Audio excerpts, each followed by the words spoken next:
Sahabat-sahabat storytelling, begitu banyak tokoh agama dan para ulama, wali di Nusantara ini yang berperan penting untuk perkembangan Islam. Namun, tidak banyak juga yang mengetahui tentang para tokoh ulama pendahulu kita. Tentang bagaimana kisah perjalanan mereka untuk membawa ajaran-ajaran Islam termasuk di Pulau Jawa. Berikut merupakan salah satu tokoh ulama di Jawa yang mempunyai peran besar dalam penyebaran Islam di Jawa.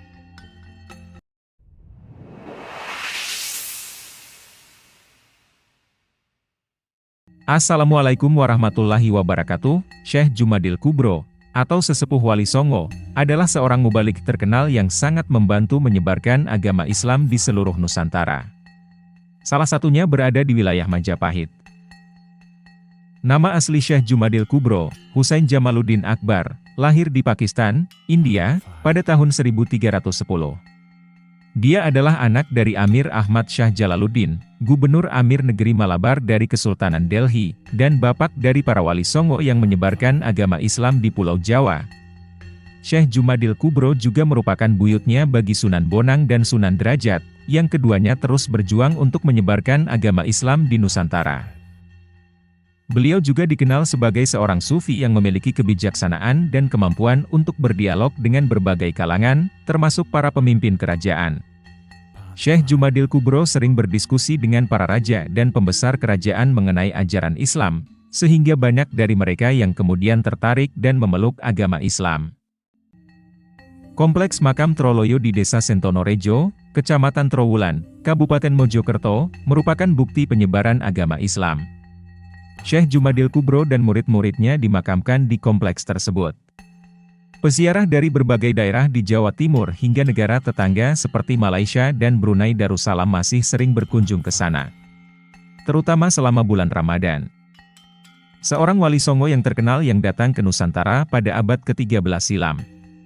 Ini menunjukkan perjalanan Syekh Jumadil Kubro, wali Songo tua yang berperan besar dalam menyebarkan agama Islam di Majapahit pada masa pertengahan Kerajaan Majapahit.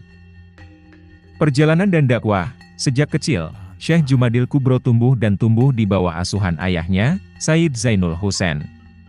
Ayahnya mengajarkannya banyak hal tentang agama dan memberinya pemahaman yang luas tentangnya. Dia juga belajar di India, Makkah, dan Madinah untuk memperdalam keahliannya dalam tasawuf, syariah, dan bidang lain.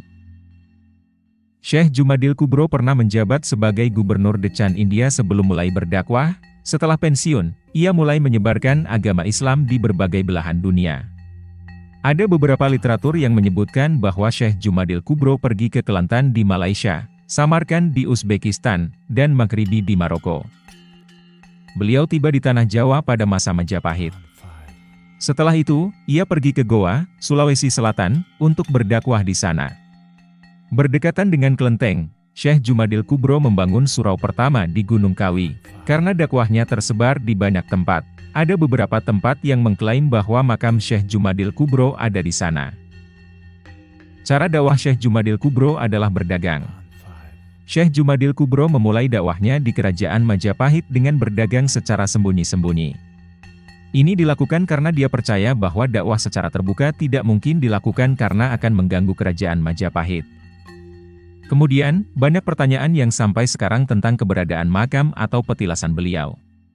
Karena makam atau petilasan beliau terdapat di berbagai tempat, beberapa tempat pemakaman Syekh Jumadil Kubro masih menjadi misteri. Tetapi, ada sebagian orang percaya bahwa makam Syekh Jumadil Kubro ada di beberapa tempat, salah satunya di Pulau Jawa, yang lain di Pulau Sulawesi. Makam yang terletak di Wajo, Sulsel, di bekas kerajaan Bugis kuno, pada tahun 1988 dan 1990, Gus Dur melakukan ziarah ke tempat ini 2 kali.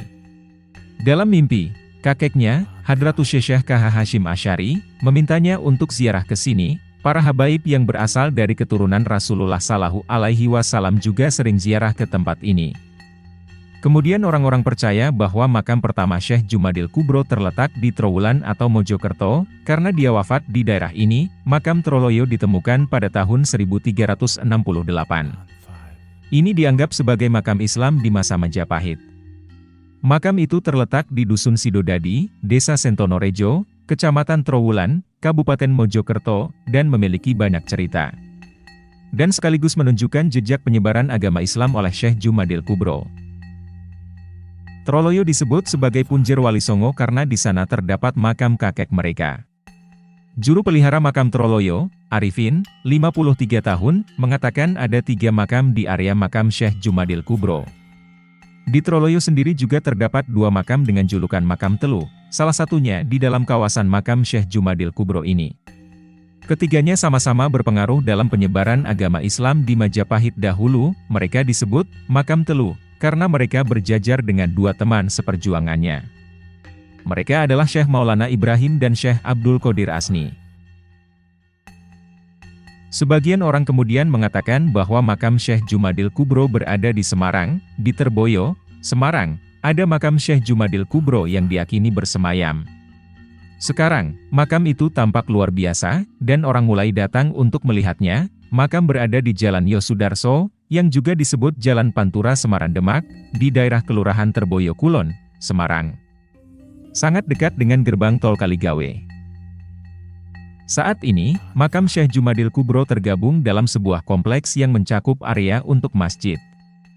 Area bawah Masjid Jami Syekh Jumadil Kubro adalah lokasi makam. Sebagai juru kunci makam, Afwan mengatakan bahwa makam itu dulunya hanya sebuah gundukan tanah dengan pagar dan atap. Selain itu, lokasinya berada di area pertambakan. Tetapi orang lain mengatakan bahwa itu di lereng Gunung Merapi di Yogyakarta. Setiap hari, banyak orang datang ke puncak Bukit Turgo, Sleman. Di puncak bukit, mereka berziarah ke petilasan Syekh Jumadil Kubro. Tidak banyak orang yang tahu tentang kehidupan Syekh Jumadil Kubro. Banyak orang masih percaya bahwa tokoh tersebut adalah nenek moyang para wali yang memulai syiar Islam di Jawa. Jarak dari kota Jogja ke titik awal pendakian sekitar 28 km, atau sekitar 1 jam jika Anda pergi dengan mobil. Pengendara harus berjalan kaki melalui tangga setelah parkir di lokasi yang telah ditentukan. Selain itu, perjalanan sekitar 1 jam diperlukan untuk mencapai petilasan. Kebanyakan peziarah terlihat mengenakan peci dan sarung, dan mereka cukup antusias meskipun perjalanan menaiki tangga itu cukup menantang. Salah satu tempat untuk berteduh panjangnya sekitar 8 meter saat sampai ke puncak. Peziarah akan menemukan petilasan berbentuk nisan yang dihiasi keramik saat mereka tiba di puncak. Di samping petilasan tersebut terdapat bendera merah putih. Misran, Kepala Padukuhan Turgo, mengakui bahwa kisah tentang petilasan itu masih ambigu. Menurut banyak orang, tempat itu adalah petilasan Syekh Jumadil Kubro. Namun, ada beberapa orang yang percaya bahwa tempat itu adalah makam tokoh tersebut. Semoga pembahasan tentang salah satu wali kali ini bisa menambah wawasan dan pengetahuan kita tentang sosok wali pendahulu dan bermanfaat bagi kita semua. Wallahu a'lamu bishawab. Wassalamualaikum warahmatullahi wabarakatuh.